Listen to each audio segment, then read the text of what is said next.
Thank you, ladies and gentlemen. Is creativity therapeutic? What I'm suggesting is that we ask each of our panel to give us a couple of minutes on this, and then, or a minute, 30 seconds would do, and then we'll open out the conversation. We've got a pretty tight curtains down at 6, so I shall bash straight on. So if I may start here, John, what are your thoughts on creativity as being therapeutic?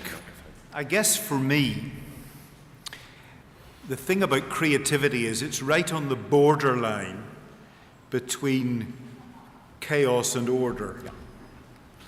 And when one is being creative, one is taking things that are potentially not structured in time and space and bringing them together, not in a rigid way, but in a creative way. The problem about illness is that whatever it looks like, the person isn't in control of what's happening. The person who is psychotic is captured in a disturbed way of thinking, as distinct from the dreamer who has a similar way of thinking but can waken up out of it. Yeah. And to me, that's the difference between disturbance and creativity. That in disturbance, the person's captured by it. In creativity, the creative person captures something. And when someone is disturbed, if they can work with someone who's confident enough to allow things to be chaotic, disturbed, a bit messy, and not manipulate, that doesn't work, but in the context of the relationship, draw the person into something that makes something timely and structured out of it, then that's the therapeutic component of creativity. Wonderful. John, what is your... Sorry, musical microphones. In a sense, it's such an amorphous question that I've only been able to, as it were, address it by reflecting on the contents of today's wonderful presentations and really asking the question, what does what we heard today add up to in terms of answering that question? And there's a difficulty.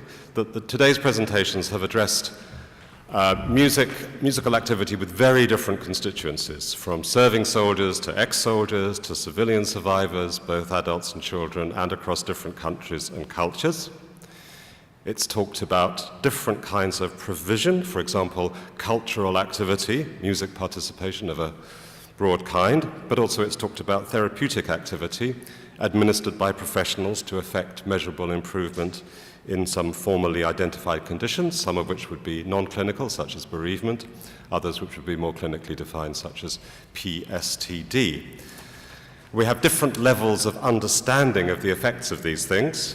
For example, we have ideographic or anecdotal reports from practitioners and personal people who've been involved. We have evaluation and research with a range of techniques, qualitative and quantitative, and then at the far end we have randomized clinical controls, such as medical professionals would wish to see.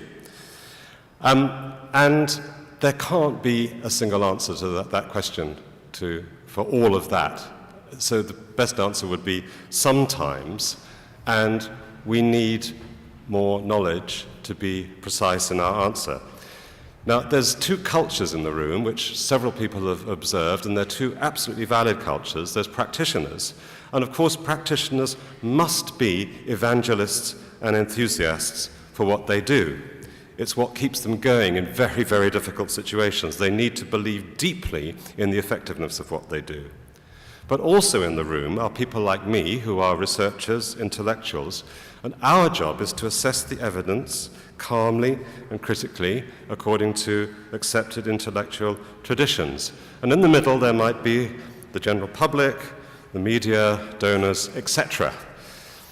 And I think all I could say is that what we know from a result of all of this work is that music is valuable. Now, whether you call that therapeutic or not, I don't know, but it's valuable to every single person in this room, and we've all experienced psychological benefits from it.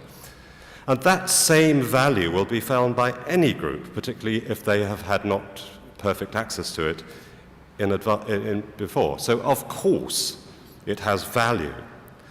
But then on top of that, music is valuable for some people in some situations for assisting them to recover from the particular effects of trauma, violent conflict, which could be called strictly therapeutic. And I think what we've heard today is that there is some evidence of short-term gain. You feel better after the session or the gig or whatever it is, but more evidence is needed. And there is very little evidence so far, although we would wish it to be the case, but there is very little actual evidence of long-term therapeutic change. So that would be my assessment of what we heard today. Thank you. Oh, I think you said earlier, cheers mate, how do you follow that? I think that's, cheers mate, how do you follow that? Right, well, coming from the purely practical point of view, I was sitting here thinking about that and thinking, me as a musician, creativity is definitely therapeutic in so many ways.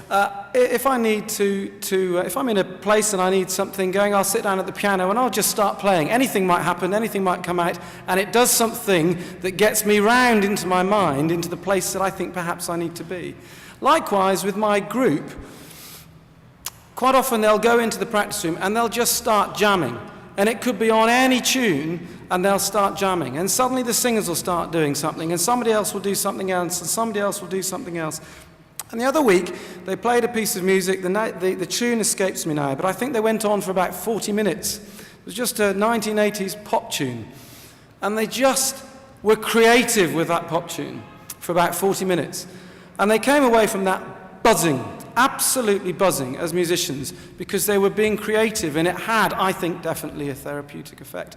And then, consequently, I think the other side of that is the creative people taking that creativity out and having the short-term, possibly as you suggest, the short-term effect, hopefully, the therapeutic effect to people outside. That, from my perspective, that's what I would say. Terrific. Thank you. Morten. If I can just follow up on that, I thought it was very interesting what John said about these two cultures meeting each other. I think maybe the one thing I could add, thinking about the neuroscience of music, is that creativity in many ways is a question of expertise. In fact, I think it's quite difficult to define what creativity is. A good friend of mine calls it mocking about. But of course, the mocking about has to come from somewhere. There has to be an expertise that one then plays with. There has to be rules that one then somehow changes.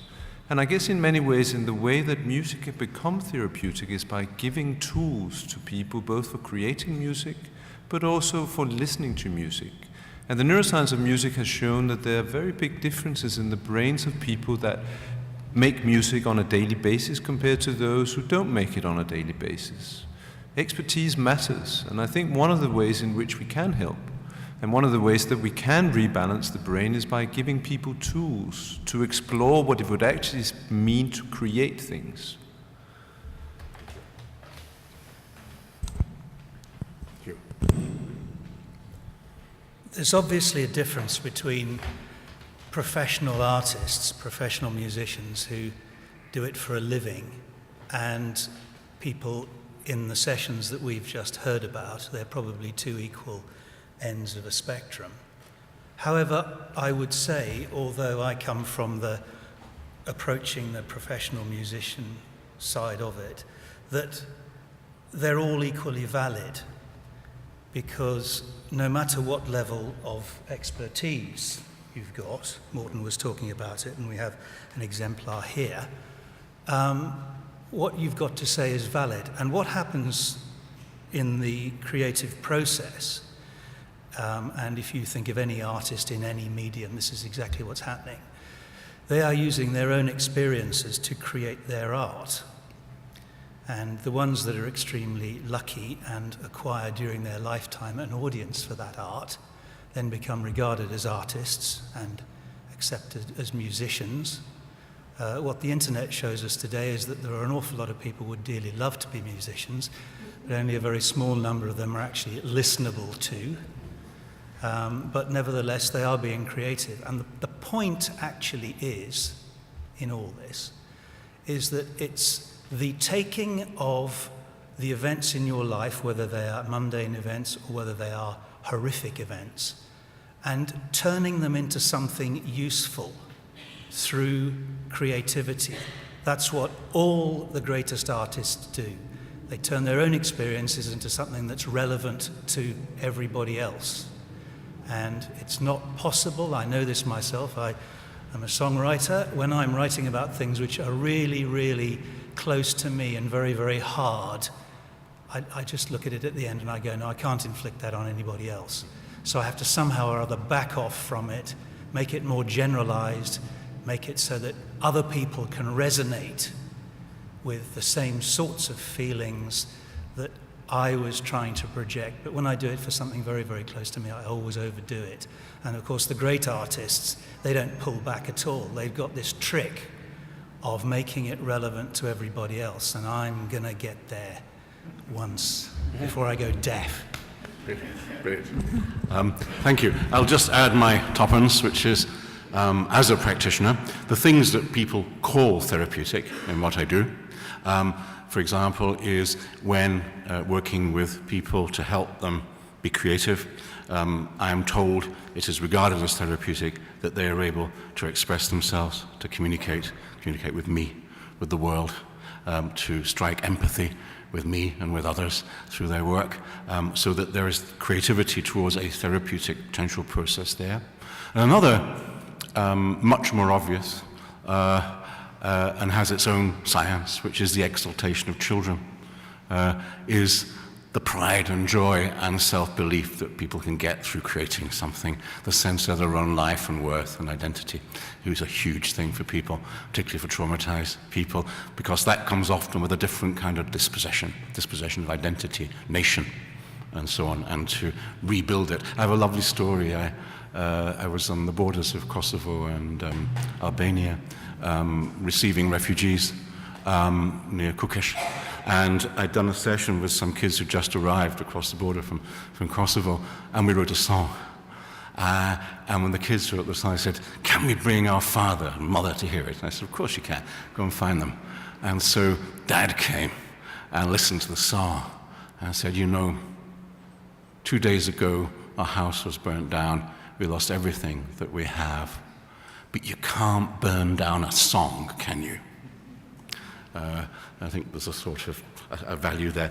Summarizing very quickly, we've had, from Lord Alderdice, the idea of the chaos brought to order, and having started my life in psychiatric work, very familiar with the power of that the possibility of creating a place where somebody in total chaos and in their world in psychotic episode can find a concentration, a focus, and onto something tremendous. And as John said, we are a measured possibility of evidence that we have, and I think we are thin on evidence, though we've got a lot of really good hard science behind us. We're in a rather paradoxical position. But there again, even there is some short-term evidence, and we build on that. We have to. Absolutely important.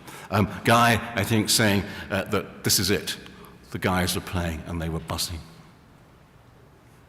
To buzz is a great place to be. No other word is needed.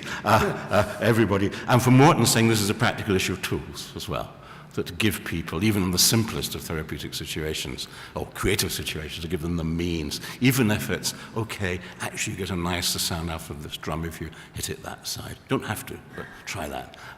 Even that is great. And as Hugh said, to sort of tie this together very elegantly, that all of these acts that we've been looking at are on our spectrum of creativity, and that's really important to me. It seems to me that, Beethoven or whoever you want to take as a paragon of musical art is on a continuum, with the kids we saw playing and the young people we saw playing. One dignifies the other. There would not be the other without the one. That seems very important.